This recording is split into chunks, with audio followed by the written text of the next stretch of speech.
আমি recently decide করলাম আমার ফোনটা সুইচ করব, আমার পার্সোনাল ফোন মানে ব্যক্তিগত ফোন হিসেবে যেটা ইউজ করি সেটা। কারণ যেদিন থেকে আমার জ্ঞান হয়েছে প্রবাবলি সেদিন থেকেই আমি Huawei Nova 5টি ইউজ করি।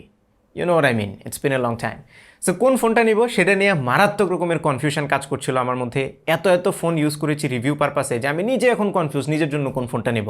এদিকে নানান মানুষ আমাকে ফোন দিয়ে জিজ্ঞেস করে যে ভাই কোন ফোনটা নেব, আমি তাদেরকে সাজেশন দিই কিন্তু নিজেকেই এখন আর সাজেশন দিতে পারছি না। বাতির নিচে অন্ধকার টাইপের ব্যাপার আর কি। স্টিল অনেক অ্যানালাইসিস করে আমি 3টা ফোন সিলেক্ট করলাম লিস্টে লাস্ট মোমেন্টে গিয়ে। একটা হচ্ছে iPhone 13 Pro Max, একটা হচ্ছে Samsung Galaxy Z Flip 3 and 3 নাম্বারটা হচ্ছে গুগলের Pixel 6 অথবা 6 Pro। কিন্তু 6 এবং 6 Proটা আমি লিস্ট থেকে অলরেডি বাদ দিয়ে দিয়েছি। কেন দিয়েছি সেটা আমরা হয়তো বা পিক্সেলের ভিডিওতেই বলবো, এখন আর বলছি না। সো 2টা ফোন আমি রেখেছি লাস্ট মোমেন্টে এসে, iPhone 13 Pro Max এবং Samsung Galaxy Z Flip 3। But আমি আসলে ইউজ না করে ডিসিশনটা নিতে চাচ্ছিলাম না, যে কারণে গত প্রায় 2 সপ্তাহেরও বেশি সময় ধরে আমি iPhone 13 Pro Max এবং Samsung Galaxy Z Flip 3 এই 2টা ফোনই আমার ডেইলি ড্রাইভের হিসেবে ইউজ করছিলাম। অ্যান্ড আমি ডিসিশন নিয়েছি I don't like iPhones, so এটা আমি নিচ্ছি না। Samsung Galaxy Z Flip 3 is my next phone. এখন কেন আমি 13 Pro Max ফেলে দিয়ে এইটা নিচ্ছি, আজকের ভিডিওতে আমি সেই বিষয়টা নিয়ে আলোচনা করব। তার আগে ধন্যবাদ জানাতে চাই গ্যাজেটম্যানকে আমাদের আজকের এই ভিডিওটি স্পন্সর করার জন্য। তাদের কাছে আপনারা সব ধরনের স্মার্টফোন গ্যাজেটস এবং অ্যাক্সেসরিজ পেয়ে যাবেন। তাদের কালেকশনটা হিউজ। সো বসুন্ধরায় তাদের শপটা আপনারা অবশ্যই ভিজিট করবেন। সেই সাথে সব ট্রেন্ডি স্মার্টফোনও আপনারা তাদের কাছে পেয়ে যাবেন, like iPhone 13 Pro Max, Samsung Galaxy Z Flip 3 সহ আরও সব ধরনের স্মার্টফোন। সো আমি তাদের শপের ঠিকানা সহ অন্যান্য সকল কন্ট্যাক্ট ডিটেল ভিডিও ডিসক্রিপশনে দিয়ে দিচ্ছি, গো চেক ইট আউট। ওকে, এবার চলে আসি মূল আলোচনায়। অ্যাজ ইউ ক্যান সি এই দুইটা কিন্তু কমপ্লিটলি দুই দুনিয়ার ফোন। একটা হচ্ছে অ্যান্ড্রয়েড আর একটা হচ্ছে iOS। আর অ্যাপলের তো আলাদা দুনিয়ায় আছে, দে আর লাইক এলিয়েন্স, আর অ্যান্ড্রয়েড হচ্ছে মানুষ। সো যে কোনো মানুষকে যদি আপনি এই দুইটা ফোন ধরাই দিয়ে বলেন যে ভাই আপনি কোনটা চুজ করবেন, বেশিরভাগ মানুষই iPhone 13 Pro Max চুজ করবে।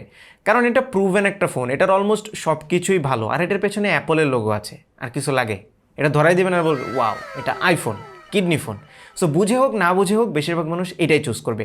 আর যদি এই Z Flip 3 কাউকে ধরাই দেন, প্রথম কথাই বলবে ভাই এটা ভাঁজ করা যায়, অনেক বেশি অ্যাট্রাকটিভ, মানে ওয়াও ফ্যাক্টর আছে এটার মধ্যে একটা। স্টিল যেহেতু এটা ভাঁজ করা যায়, মেকানিক্যাল জিনিস, সো প্রবলেম আছে ভাই, এটা নষ্ট হয়ে যেতে পারে। এই বিবেচনা করে অনেকে হয়তো এই ফোনটা নেবে না। ইভেন প্রায় 99% মানুষকে আমি এটা রিকমেন্ড করবও না। তবে আমি কেন কিনলাম, তার প্রথম রিজন হচ্ছে কমফোর্ট। আমি যখনই ফোন কিনতে যাই আমার মাথার মধ্যে একটা জিনিস অলওয়েজ ক্লিক করে, সেটা হচ্ছে আমি যখন ফোন ইউজ করব তখন আমাকে যেন এক্সট্রা এফোর্ট না দিতে হয়। লাইক আমি একটা ফোন ইউজ করতে গেলাম, তারপরে 2 হাতে এটার এরকম জড়ায় ধরে তারপরে ইউজ করতে হবে। I don't like this. আমি চাই ফোন ইউজ করব, হাতে নেব, মানে একদম সিমলেস একটা এক্সপিরিয়েন্স আমি পাবো। আমি যে ফোন ইউজ করতেছি এটা আমি ফিলই করতে পারবো না। আমার ব্রেনকে এক্সট্রা কোনো কমান্ড দিতে হবে না যে ভালো করে ধর ভাই, পড়ে গেলে কিডনি শেষ, এরকম কমেন্ট যেন আমাকে না দিতে হয়। জোকস এ পার্ট, এই ফোনটা কিন্তু অনেক বড়, লাইক iPhone 13 Pro Maxটা। এটা ডিসপ্লে সাইজ অনেক বড়, সাইডের দিকে অনেক মোটা, যে কারণে আমার হাতে ভালো গ্রিপ আসে না। আর আমার এত বড় ডিসপ্লেরও দরকার নাই, পেছনে দুইটা 27 ইঞ্চ মনিটর, আমার হাতের বাম পাশে 55 ইঞ্চ টিভি। সো আমার কেন দরকার হবে এত বড় ডিসপ্লে, যে কারণে বড় ডিসপ্লে ফোন আমি অলওয়েজ অ্যাভয়েড করার চেষ্টা করি। এখন অনেকেই বলতে পারেন তাইলে আপনি iPhone 13 কিংবা 13 মিনি নিতেন, সেটা তো ছোট, হাতে কমফোর্টেবল লাগে। বাট 13 Pro Maxের অনেকগুলো ফিচার আমি মিস করতাম, লাইক এটার যে প্রমোশন ডিসপ্লেটা আছে সেটা কিন্তু আমি মিনিতে গেলে পেতাম না। একমাত্র মিনিই আছে যেটা আমার জন্য কমফোর্টেবল আইফোনের। সো আমি যদি কখনো আইফোন নেই তাহলে ট্রাস্ট মি আমি মিনি সিরিজের কোনো একটা নেব। 13 মিনি যদি না নিই 14 মিনি, মানে মিনি সিরিজটাই নেব। অন দ্য আদার হ্যান্ড এই যে Z Flip 3 এটা হাতে নিয়ে ইউজ করতে গেলে মারাত্মক রকমের কমফোর্টেবল লাগে। এটা ডিসপ্লেটা বড়, মানে লম্বা, বড় বলতে লম্বা বোঝাচ্ছে, কিন্তু সাইডে বড় না, যে কারণে হাতে খুব সুন্দর গ্রিপ আসে। আর পকেটে রাখার সময় তো লাইক বাচ্চা একটা ফোন, ছোট ওয়ালেটের অর্ধেক এই ফোনের সাইজ, তো খুব সহজে এটা ক্যারিও করা যায়, যে কারণে আমার কাছে এইটাকেই বেটার চয়েস মনে হয়েছে যদি আমরা কমফোর্টের কথা বলি। আর আইফোনের সাইডের যে এই শার্প এজগুলো আছে এইগুলো আমার একদমই পছন্দ হয় নাই। দেখতে প্রিমিয়াম সুন্দর লাগে, বাট হাতে নিয়ে যখন ধরতে যাই তখন না কেমন যেন একটা ইটের মতো ফিল আসে, যে কারণে আমার কাছে আইফোনের এই ডিজাইন চয়েসটা পছন্দ হয়নি। কমফোর্টের পরে সেকেন্ড রিজন হচ্ছে অ্যাপল কিছুটা stubborn, although sometimes in a good way. But আমার মতে তাদের এই জেদি স্বভাবটা সরিয়ে চেঞ্জেসগুলো আর একটু দ্রুত আনা উচিত। দুনিয়া এত দ্রুত চেঞ্জ হয়, তারা অনেক স্লোলি আমার মনে হয় সব কিছু আপগ্রেড করে। তাদের যে টেকনোলজি বা অ্যাবিলিটি নাই তা কিন্তু না, বাট তারা অলওয়েজ চায় যে জিনিসটা তারা অ্যাপ্লাই করবে সেটা যেন তারা রিগ্রেট না করে, এবং অলওয়েজ প্রুভেন জিনিস তারা প্রোভাইড করে থাকে। অ্যান্ড্রয়েড ওয়ার্ল্ডে আপনারা অনেক সময় দেখবেন কোনো ফোন একটা ফিচার অ্যাপ্লাই করেছে, দেন নেক্সট মডেলে সেটা নাই, কারণ তারা ফিল করেছে এইটা আসলে মানুষ এনজয় করছে না। সো আইফোন এরকম না, তারা চায় এমন একটা জিনিস তারা অ্যাপ্লাই করবে সেটা বেস্ট হবে, এবং তারা এটা রিগ্রেট করবে না পরবর্তীতে, তারা আবার রিভার্ট করবে না সেই জিনিসটা থেকে। বাট তাদের এই স্বভাবটারই কিছু কিছু জিনিস আমার পছন্দ না। ফর এক্সাম্পল নচ, এই নচটা তারা এখনও পর্যন্ত রিমুভ করতেছে না। এর রিজন আমি জানি না। প্রথমত হচ্ছে এটা যে ফেস আইডি আছে সেটা, কিন্তু ফেস আইডির জন্য এই নচটা রাখা আমার মতে একদমই যৌক্তিক না। কারণ ফেস আইডির চাইতেও আরও সিকিউর ব্যবস্থা আছে ভাই, সেটা হচ্ছে ফিঙ্গারপ্রিন্ট। কেন তারা ফিঙ্গারপ্রিন্ট স্ক্যানার এটাতে এখনও পর্যন্ত ইনক্লুড করে না 13 ভার্সনে এসেও আমার মানে বোধগম্য না। তারা 10, 11, 12, 13 মানে এতগুলো মডেল আসছে এখনও পর্যন্ত তারা ফিঙ্গারপ্রিন্ট স্ক্যানারটা অ্যাপ্লাই করে নাই। তার মানে কি এই যে তারা এখনও পর্যন্ত বেস্ট ফিঙ্গারপ্রিন্ট স্ক্যানারটা পায় নাই? অফকোর্স না, মার্কেটে অনেক বেস্ট ফিঙ্গারপ্রিন্ট স্ক্যানার অলরেডি আমরা দেখছি, স্টিল আইফোনে এটা অ্যাপ্লাই করা হয় নাই। এখন অনেকেই বলতে পারে যারা অ্যাপল ফ্যান আছেন তারা বলবেন যে ভাই ফেস আইডি তো অনেক সেফ, অ্যাপলেরটা স্পেশালি, এবং এটা খুব দ্রুত কাজ করে, অন্ধকারেও আনলক হয়ে যায়, সো আপনার কী দরকার আছে ফিঙ্গার স্ক্যান করার? আমার মতে এইটাও আর একটা ভুল ধারণা। ফর এক্সাম্পল, এখন যেহেতু প্যান্ডেমিক আসছে, আমরা সবাই মাস্ক পরে এটা আনলক হয় না। এটা একটা মারাত্মক সমস্যা। মাস্ক পরে আনলক না হলে আমাকে বারবার পিন দিতে হয়, যেটা অনেক বেশি অ্যানোয়িং লাগে। গত 2 সপ্তাহে এটা আমি হারে টের পেয়েছি যে পিন দেওয়া কতটা অ্যানোয়িং। পাশাপাশি iOS এর UI কাস্টমাইজেশনটা মারাত্মকভাবে লিমিটেড। এটা যদিও পুরনো জিনিস, এবং আমি জানি অ্যাপল ফ্যান বয়রা এখন বলবে আরে ভাই এই একটা অজুহাত আর কত দিবেন iOS পছন্দ করার। বাট এটা একটা পার্সোনাল প্রেফারেন্সও হতে পারে। লাইক আমি একটু কাস্টমাইজেবল, একটু ওপেন জিনিস বেশি পছন্দ করে থাকি। এখানে একটু মারাত্মকভাবে লিমিটেড। লাইক আইকন কাস্টমাইজ করতে গেলে আপনাকে নানান কাহিনী করে শর্টকাট ক্রিয়েট করে তারপরে আইকন চেঞ্জ করতে হবে, হ্যাসেল। ইভেন ওয়ালপেপার চেঞ্জ করতে গেলেও আপনাকে অনেকগুলো স্টেপস নিতে হয়। আই নো মানুষ ডিলে ওয়ালপেপার চেঞ্জ করে না, স্টিল টাচ করে ধরে রাখলে ওয়ালপেপার চেঞ্জ হবে। এই জিনিসটা আমার কাছে একটু বেশি লাইক ইউজার ফ্রেন্ডলি মনে হয়েছে। যদিও এটা বড় রিজন না, বাট এটাও একটা রিজন ছিল যে কারণে আমি আইফোনটাকে ডিচ করে অ্যান্ড্রয়েডে এখনও আছি। ওকে, এইবার চলে আসি আইফোন না কেনার পেছনে সবগুলো রিজনের রিজন যেটা 3 নম্বর রিজন, সেটা হচ্ছে অ্যাপলের ইকোসিস্টেম নামক মূলা। এই মূলা যদি একবার আপনার সামনে ঝুলে, তাহলে এইখান থেকে বের হওয়া অনেক বেশি কঠিন, স্পেশালি আমার জন্য, যেহেতু আমি একজন গিকি পার্সন। টেক আমার পছন্দ, টেক গ্যাজেটস আমার অনেক পছন্দ, ভালো জিনিস দেখলেই কিনতে মন চায়। আর যদি আমি একবার আইফোন কিনি, তাহলে এটার সাথে সাথে আমার ঘরে অ্যাপলের আর কী জিনিস যে ঢুকবে লাইক আমি ইমাজিন করতে পারি না। ফর এক্সাম্পল, একটু আগেই বলছিলাম মাস্ক প্রবলেম, মাস্কের কারণে আনলক হয় না, ফেস আনলক কাজ করে না।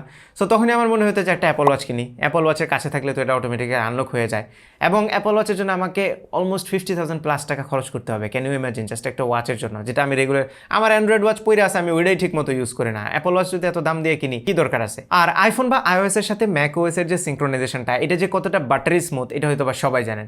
সো আইফোন কেনার পরে মনে হবে আমার যেহেতু ভালো একটা ল্যাপটপ নাই, সো একটা ম্যাকবুক কিনেই ফেলি।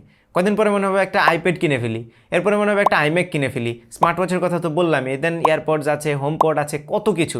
এবং আমি যে নামগুলো বলতেছি, লাখ লাখ টাকা খরচ হবে এটার পেছনে। আর আমি যে টাইপের বায়ার, আমি নিজেকে খুব কমই কন্ট্রোল করতে পারি when it comes to gadgets. So আমার মনে হয় যে আমি প্রচুর টাকা খরচ করবো এগুলোর পেছনে। আর আমি একজন ফ্যামিলি ম্যান ভাই, আমার টাকা পয়সা সেভ করা দরকার। সো আমি এই চক্রের মধ্যে পড়তে চাই না। আমি অনেক মানুষকেই দেখেছি যারা এই চক্রের মধ্যে পড়ে প্রচুর টাকা খরচ করেছে, যেগুলো আসলে খুব একটা দরকার ছিল না। সেই বিবেচনা করেই আমি কিছুটা অ্যাপলের ইকোসিস্টেম থেকে দূরে থাকতে চাই। একবার যদি স্লিপ করে ঢুকে যায় ভেতরে, তাহলে এখান থেকে বের হওয়াটা আমার জন্য অনেক কঠিন হয়ে যাবে। তার মানে এই না যে অ্যান্ড্রয়েড এরকম ইকোসিস্টেম নাই, যদিও অ্যাপলের মতো এস্টাবলিশড নাই, তবে অ্যান্ড্রয়েডের মধ্যেও কিন্তু এই জিনিসগুলো আছে। কিন্তু সেই জিনিসগুলো আমি যেই দামে পাবো, তার চাইতে মার্জিনালি অনেক বেশি দাম লাগবে আমার অ্যাপলের জিনিসগুলো কিনতে। লাইক অ্যান্ড্রয়েড ওয়ার্ল্ডে আপনি যে ছোটোখাটো ইয়ারফোনসগুলো পাবেন, সেগুলো অনেক কম দামে পেয়ে যাবেন। স্মার্ট ওয়াচ অনেক কম দামে আপনি পেয়ে যাবেন। টিভি তো ভাই, অ্যান্ড্রয়েড টিভি বক্স যদি আপনি বলেন, তাহলে ওই যে শাওমি টিভি বক্স আছে, গুগলের আছে, এগুলো অনেক কম দামে পেয়ে যাবেন। সো আমার মনে হয় যে অ্যান্ড্রয়েড ইকোসিস্টেমে থাকলে অন্তত পক্ষে আমাকে লাখ টাকা আমার গুনতে হবে না, অনেক কম দামে আমি কিনে ফেলতে পারবো। সেই বিবেচনা করেই আমি দীর্ঘদিন ধরে কিছুটা অ্যাপলের ইকোসিস্টেমকে অ্যাভয়েড করার চেষ্টা করছি। And this is one of the biggest reasons যে কারণে আমি আইফোনটাকে অ্যাভয়েড করে অ্যান্ড্রয়েডেই থাকছি। আরও রিজন আছে, যেমন মার্কেটের একদম বেস্ট ক্যামেরাওয়ালা ফোনটা আমার মনে হয় না যে আমার দরকার আছে, কারণ আমি খুব বেশি ছবি তুলি না। সেই বিবেচনা করলে আইফোন 13 প্রো ম্যাক্সটা মার্কেটের বেস্ট ক্যামেরা অফার করছে। সো আমার এইটা অতটা দরকার নেই। আমার যদি গুড ক্যামেরা হয় তাইলেই হবে, যেটা এই Samsung Galaxy Z Flip 3 offer করছে।